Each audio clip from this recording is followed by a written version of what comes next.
Bueno. Este es nuestro nuevo formato. Se llama Líos 13%. Este es el segundo episodio. En este formato básicamente queremos tener una interacción más cercana con ustedes, nuestros oyentes. Y lo que estamos haciendo es que a través de un formulario que enviamos solo por nuestra línea de WhatsApp corporativa, ustedes nos cuentan sus problemas, sus asuntos, sus dilemas de carrera, sus disyuntivas existenciales. Y nosotros no es que las resolvamos, pero conversamos un rato sobre eso. Sí. Y este es nuestro segundo episodio. Por lo general escogemos 2 o 3 de estas preguntas y a partir de ahí conversamos. ¿Algo más? No. Empecemos.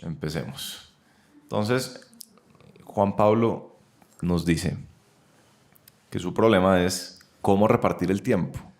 Cómo saber si dedico mucho tiempo al trabajo, a la familia, actividades secundarias.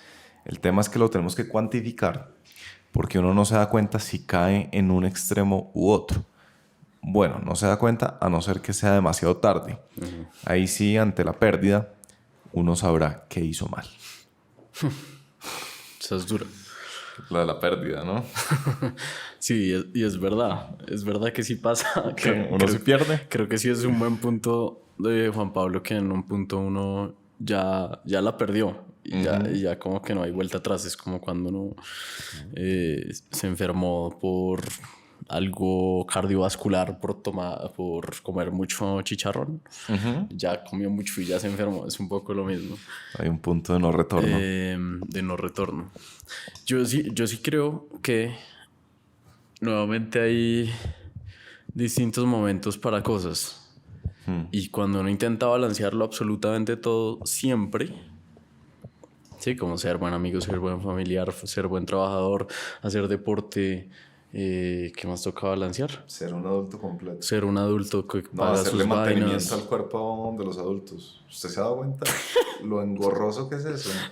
Lavarse los dientes 3 veces al día, seda dental, hay que ir al médico, cortarse las uñas, motilarse. Por eso usted se está dejando ese bigote tan aclamado, ¿no?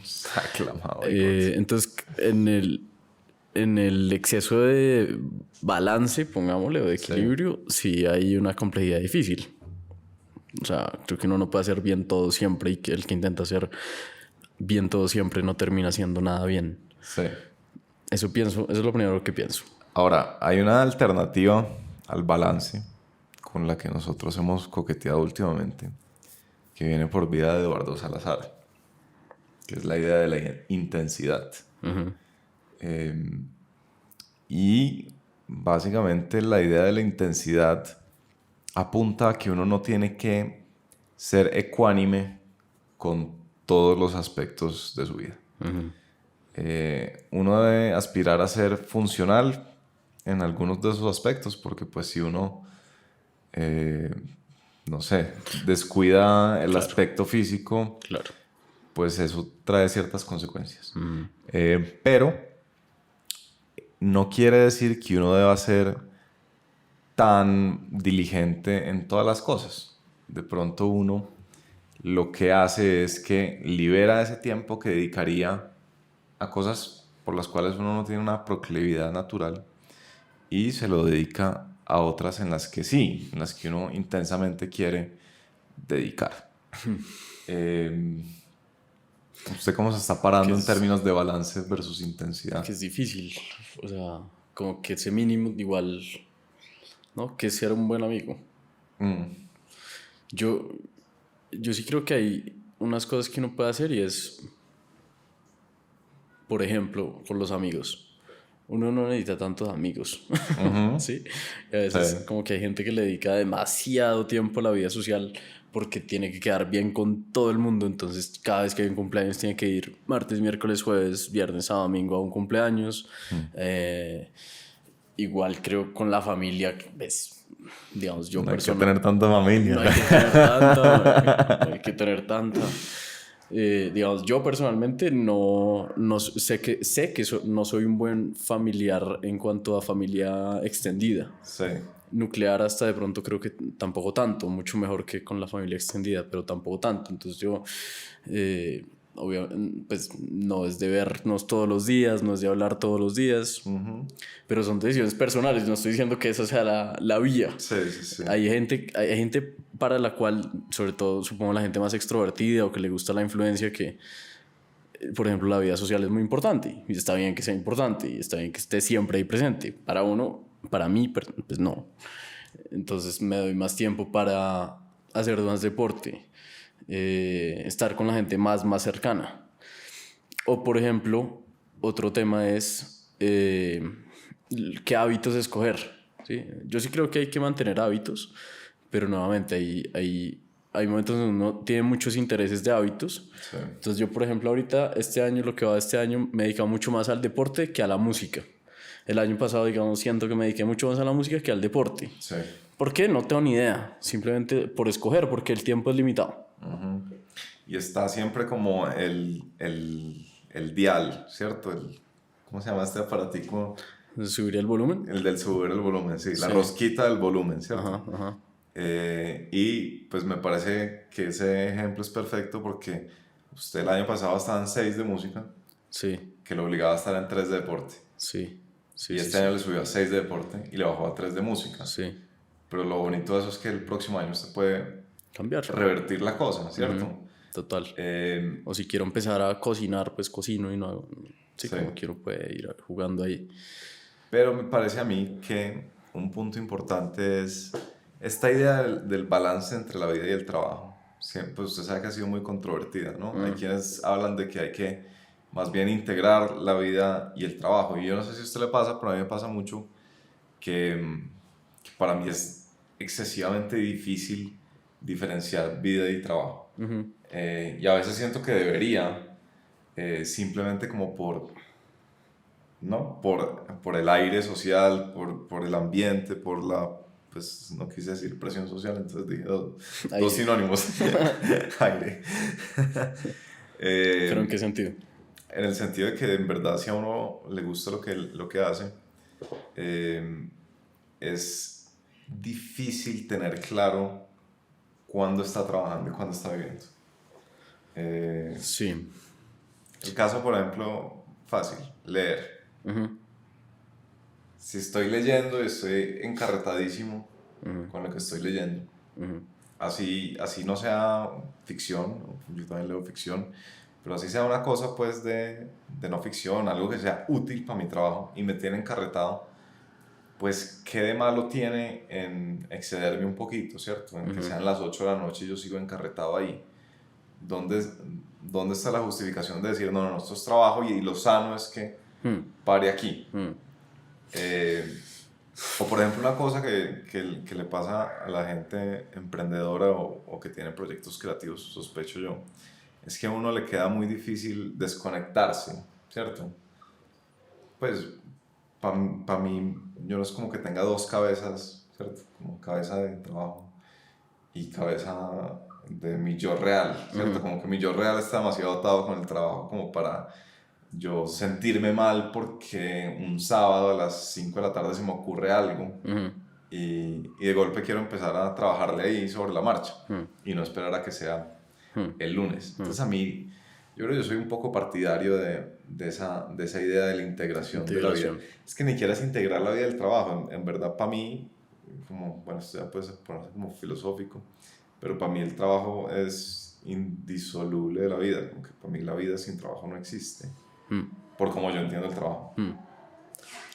A mí me parece que eso solamente se vuelve problemático cuando solo se vuelve el trabajo. Sí, como que no me parece problemático cuando uno integra el trabajo a la vida constantemente. Sí. Pero es que no es como que uno siempre esté efectivamente trabajando, como ejecutando, digámosle. Uno está como con las ideas, ¿sí? Como pensando, echándole cabeza. Como que las conversaciones que tiene uno las relaciona con lo que piensa en el trabajo, ¿sí? Eso, yo lo veo un poco más así de lo que usted me... Sí, es que como usted está un viernes en una fiesta y alguien le dice, ay, me encanta 13%, deberías entrevistarlo. Y usted le dice, no, estamos viernes, exacto, este es mi horario. Exacto. ¿Usted no hace eso? No, O sea, yo sí. Usted no. No, mentira, no. No, uno puede hablar de eso y ya. Sí. Pero cuando uno se imagina, no, la imagen extrema del genio que solo trabaja, ¿sí? Sí. Que solo está metido en su laboratorio, en su oficina, o el startupero que no para y todo el tiempo tiene reuniones con su equipo y con sus inversionistas. Creo que es donde llega esta pregunta de Juan Pablo, que en un punto llega a X edad y se ve, llega a X edad y pues no tiene amigos, se ha alejado totalmente de la familia y lo único que sabe es de su trabajo. Sí. Entonces yo cada vez pienso más como filosofía de vida que lo más importante son las relaciones y la satisfacción laboral. Sí, que el resto no es tan importante. O sea, las relaciones humanas. Las relaciones humanas, okay. Sí. Incluye amigos, incluye pareja, incluye familia. Sí. Okay. No, yo tengo un tema con la familia. Las relaciones humanas, cada cual las ve como quiera. Sí. Para mí eso es lo más importante y creo que esas tienen que convivir. Sí. Yo le creo mucho a Efraín Martínez, nuestro célebre entrevistado, cuando dice que uno no puede derivar sentido de una sola fuente. Que es problemático derivar sentido de una sola fuente. Sí. Poner los huevitos en la misma canasta. Como dicen las abuelas. Es que uno se da cuenta que uno no ha descubierto nada que una abuela no. Sí, no, definitivamente. Sobre todo una abuela paisa. Más que todas las abuelas paisas, así que han descubierto cosas. Entonces sí, uno sí debe tener como cierta diversificación en su portafolio. Sí. Pero que a la vez no sea... Hay un punto en el que, como dice Bilbo Baggins, ¿no? En la primera película del Señor de los Anillos. ¿Se sabe cómo dice, no? No. Que a veces uno se dispersa tanto como si fuera muy poca mantequilla para demasiado pan. Ya. Si usted alguna vez ha comido mantequilla con pan, pues usted sabe lo perjudicial que es. Una vez comí mantequilla con pan. Lo perjudicial que es muy poca mantequilla en mucho pan. Sí. Sí, eso es un buen punto. Hay un Scott Adams, el autor de ¿cómo se llama ese libro? How to Fail at Almost Everything. Ahí lo tiene. Claro. Se puede leer desde acá. How to Fail at Almost Everything and Still Win Big. Que es un caricaturista y escribe un poquito como su biografía, pero alrededor de la vida. Me parece que termina de una forma chévere. Parte de creo que lo resume de esta manera: hay que ser egoísta. Sí. Porque si uno no se cuida a uno, pues el resto va a salir mal. Sí. Y yo creo que es muy cierto, ¿no? Ahorita se habla mucho de autocuidado y todas estas vainas que en el fondo siento que es sabiduría cierta, solo que se cosmetiza. Muy cosmética. Pero en el fondo creo que es cierto. Y él lo que dice es, vea, mantenga una buena relación con usted mismo, una buena salud, alimentación, y haga deporte. Y trate que su trabajo sea gratificante para usted. Porque si usted no tiene esas cosas, pues después las relaciones van a ser problemáticas, su estilo de vida va a ser problemático. Entonces, como sea egoísta, porque si usted no es egoísta, después no puede ser generoso, que me parece chévere, me parece como una buena forma de ponerlo, es muy cierto. Sí. En parte lo que está detrás de esas preguntas, sospecho yo, de cómo hago para dedicarle tiempo a estos y a mis hobbies y tener todo eso, me parece que en parte están pensando en un calendario, ¿cierto? Y en cómo parece que no hay manera de cuadrar el Tetris de los bloques de tiempo. ¿Dónde empaquetar la meditación ahí? Ajá, ¿dónde meter la meditación ahí? Y yo creo que eso nos lleva a nuestra segunda pregunta. Gracias, Juan Pablo, por su pregunta. Y la segunda la hace Nancy, que dice: me genera demasiada preocupación que en las empresas estén pensando en la cantidad y no en la calidad de las tareas o funciones a desempeñar. Saludos. Saludos, Nancy. Yo creo que ese es uno de los temas que hemos tratado mucho este año, el del calendario, el de la burocracia. Con ese, de hecho, empezamos nuestra masterclass sobre trabajo eficaz y estrategia de carrera. Y es una idea importante, ¿no? Sí. La burocracia no es un demonio, no es una cosa maligna. es la mejor forma que los seres humanos hemos encontrado para organizarnos.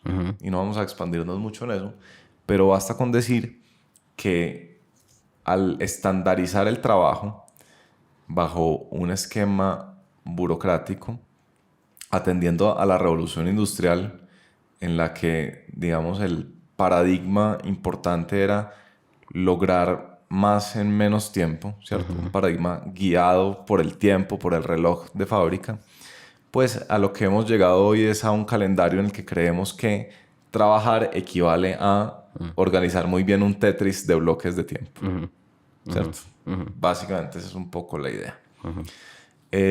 Y pues nosotros en 13% estamos promoviendo otra idea, otro paradigma, y es que el trabajo no debería guiarse por un paradigma de tiempo, sino por un paradigma de energía, de cómo los seres humanos desplegamos nuestra energía y generamos consecuencias, ¿cierto? Logramos cosas. Y creo que va muy relacionado con la pregunta de Nancy. Es como, está preocupado porque las empresas están pensando en cantidad, claro, están pensando en cómo le pongo la mayor cantidad de tareas a esta persona para que las cumplan el tiempo que están disponibles para ellas, ¿cierto? Que es una trampa, ¿cierto? Es la trampa de la ocupación, en la que nunca se preguntan qué es lo que esta persona podría hacer que genera valor en esta compañía. Sí, sino que se empieza a pasar funciones porque está ahí. Es como por rellenar. Por rellenar el calendario. El calendario. Y después es difícil en la medida en que se empiezan a aceptar más tareas o más cosas por hacer. Salir de ellas es muy complejo. Claro. Lo he visto en empresas. Uno se acostumbra y después ya parecen relevantes y entonces generan 5% de la facturación. ¿Y cómo nos vamos a quitar de ese 5% de facturación? Y entran todas estos paradigmas que se empiezan a crear y cada vez es más difícil alejarse de ellos. Y ahí es donde empieza la cantidad y entonces pues se hacen un montón de cosas que al final para uno no representan mucho como persona y para la empresa tampoco. La pregunta es súper válida y empieza con me genera demasiada preocupación. Yo estoy de acuerdo con Nancy. A mí también. Me genera muchísima preocupación. O sea, a veces no duermo. No, la mayoría de noches, ¿no? La mayoría de noches digo, ¿cómo hacen? Mentira, pues no es extremo, pero sí es un tema muy relevante en las empresas. Uno ve a la gente muy ajetreada, muy cansada, muy agotada, muy crónicamente agotada. Y lo triste es que están agotados casi que sin justificación. Muchas veces, ¿no? Muchas veces está absolutamente depleted. Sí. Drenado de energía. Y uno va y revisa los resultados y son francamente pocos, ¿cierto? Sí. ¿Cómo resuelve uno eso? Pues yo creo que no lo vamos a resolver acá. Pero una cosa clave que yo le recomendaría a la gente es que se revise el tema de Pareto. ¿Cierto? El principio 80-20, que hay una inequivalencia entre resultados y esfuerzos. 20% de los resultados de los esfuerzos derivan por lo general estadísticamente en el 80% de los resultados, que quiere decir que el 80% de las cosas que uno está haciendo tiene muy poco impacto. Entonces hay que revisar qué cosas uno está haciendo y revísense ese principio de Pareto. Sí, es muy difícil. En realidad este es un tema que entre más burocrática sea la organización, más compleja sea, sí, es más jodido. O sea, pensando, no sé, una empresa de 5 personas, listo, dejemos de hacer esto, enfoquémonos en esto, sí, de pronto, tenemos que sacar a una persona, doloroso sin duda, pero puede hacerse. Pero en una organización de estas enormes, realmente me preocupa. Ahí me preocupa. Claro. Y yo creo que no hay una solución fácil. Y creo que un gerente que decida hacer tomar una decisión, un hard choice, como dice Alejandro Salazar, definitivo, radical, va a ser sumamente impopular. Es arriesgado. Pues puede perder su trabajo. Claro. Pero hay que pensar ir hacia allá. Y en la medida en la medida en que uno tenga la posibilidad de hacerlo, en la medida en que uno lidere un equipo, lidere un área de una empresa o una empresa, hay que analizar ese 80-20. Ahora, para el trabajador que no tiene poder de decisión, Sí. no tengo ni idea. Es mucho más difícil. Sí siento que en la medida en que se muestren resultados de algo, es más fácil, no más fácil, menos difícil tratar de convencer al jefe ¿sí? Sí, es más efectivo convencerlo generando evidencia que diciéndoles que escuchen 13%. Claro. Y igual mándenle el podcast. sí, pues igual repartan esto, pero para los que son líderes de equipos que nos estén escuchando, un libro recomendado es Humanocracy, sobre cómo podemos superar el paradigma de las burocracias. Claro que es pues como medio utópico, medio pues un libro así visionario, soñador, pero sí. Creo que es importante. El ser humano vive de quimeras, entonces yo cada vez creo más en eso. Creo que es importante sintonizarse como con esos cambios. ¿Qué más de eso? De eso, un poco como con la unión de la pregunta anterior del manejo de tiempo, digámosle, personal. Sí. Es un poco lo mismo. Digamos, saquémoslo de uno como trabajador, sino más uno como estratega de su vida. Y es escoger cosas más importantes. De pronto cuando se siente extremadamente agotado o abrumado por la cantidad de trabajo y siente que solo está trabajando y está olvidando otras áreas de su vida que para usted son importantes, la pregunta nuevamente del 80-20 es muy importante, muy importante. Porque sin duda ahí hay un tiempo que no es avance de nada, no se está haciendo nada. Y cada cual tendrá que verlo en su propio caso, pero creo que ahí sí empiezan a entrar las tácticas de productividad de pronto, que no quiero que hablemos de eso hoy, pero pues revisar eso. Muchas veces sí es un poco, se está usando mal la vida, a veces. Básicamente. Paulina pregunta, ojo a la pregunta, ¿cómo sé si soy feliz con mi trabajo?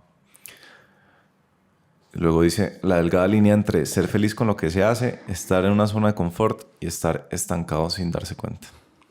Buena pregunta. Sí, buena pregunta.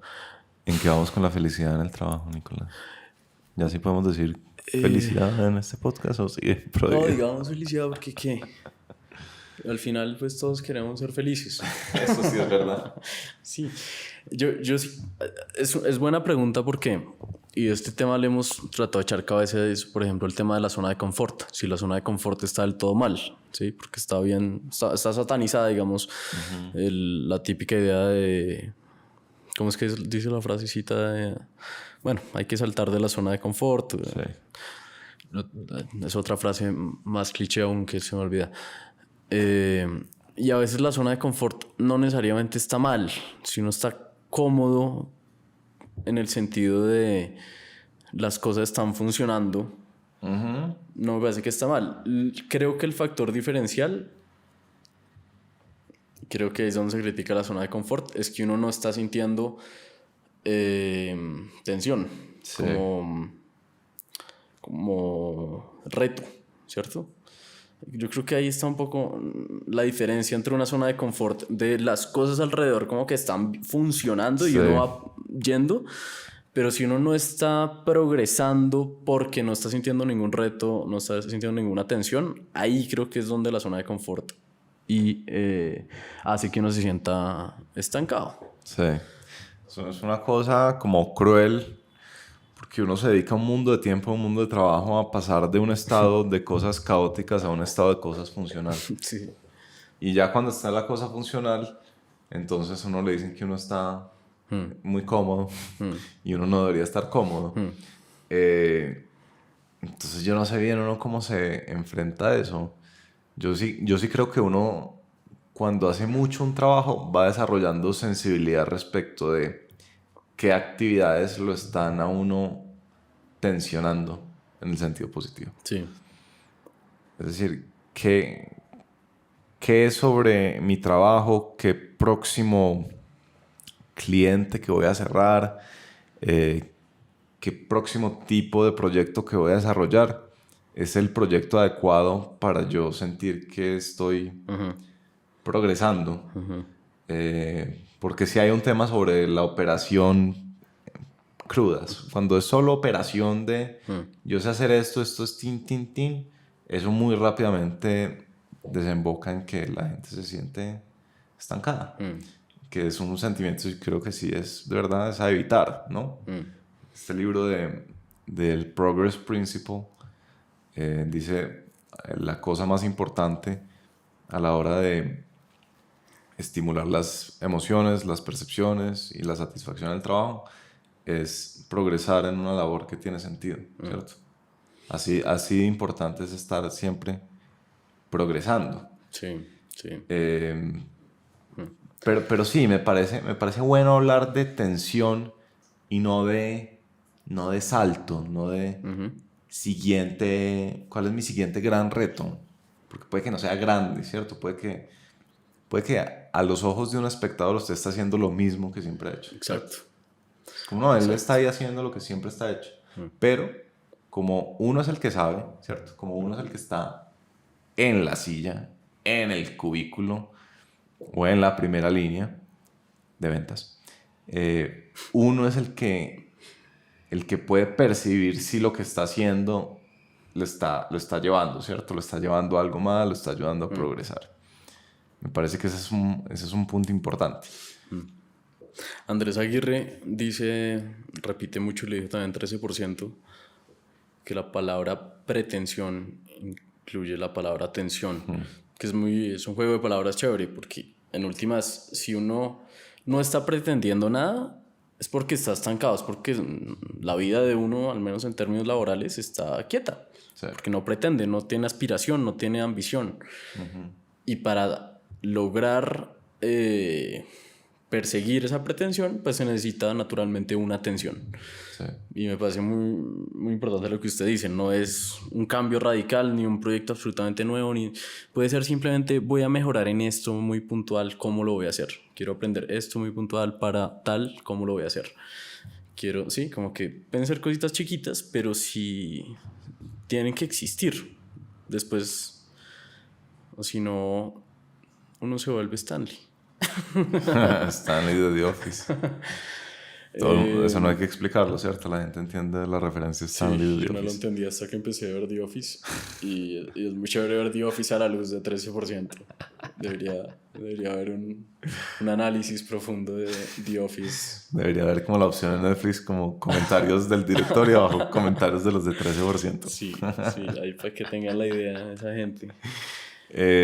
Ahora, todo esto de la pretensión creo que sí tiene un tema detrás y es básicamente que uno es el que tiene que hacerse cargo de su trabajo, ¿cierto?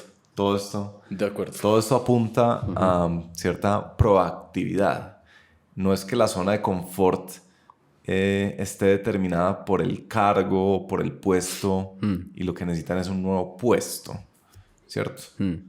Porque así sí la cosa es muy difícil, porque si todo depende del esqueleto de un trabajo y no del contenido del que uno dota ese trabajo, pues está absolutamente fuera del control de uno y ahí sí que es más difícil hacer esos cambios porque implicaría pues naturalmente un cambio de puesto o un cambio de trabajo o un cambio de organización. Total.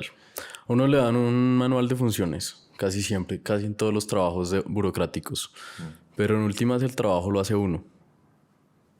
Y eso estoy absolutamente seguro se puede ver en todos los trabajos salvo en las operaciones quirúrgicas. Se está hablando de que a los médicos no les aplican nada. No, pues es que los médicos son salvadores. Es que son... Sí. Eso es otro cuento. Sí. Pero ahí no se pueden poner a inventar. Y los aviadores también. Y a los aviadores. Creo que estamos descubriendo algo importante con los médicos y los aviadores. Sí, de acuerdo. Listo. Muy bien. ¿Algo más? No, pues termínalo abruptamente. ¿Cómo le gusta a usted terminar? No, síganos en todo lado. Síganos escuchando. Los interesados en participar en estos formatos de Líos 13% pueden buscar nuestro WhatsApp, escribirnos por ahí, pedirnos el formulario Y encuentran el WhatsApp en Instagram, el link ahí está, en nuestra página web 13%.com y en la descripción de este episodio. Pero las mejores cosas de 13% pasan por WhatsApp. Ese debería ser el nuevo lema. Así que ténganlo en sus contactos. Chao. Chao.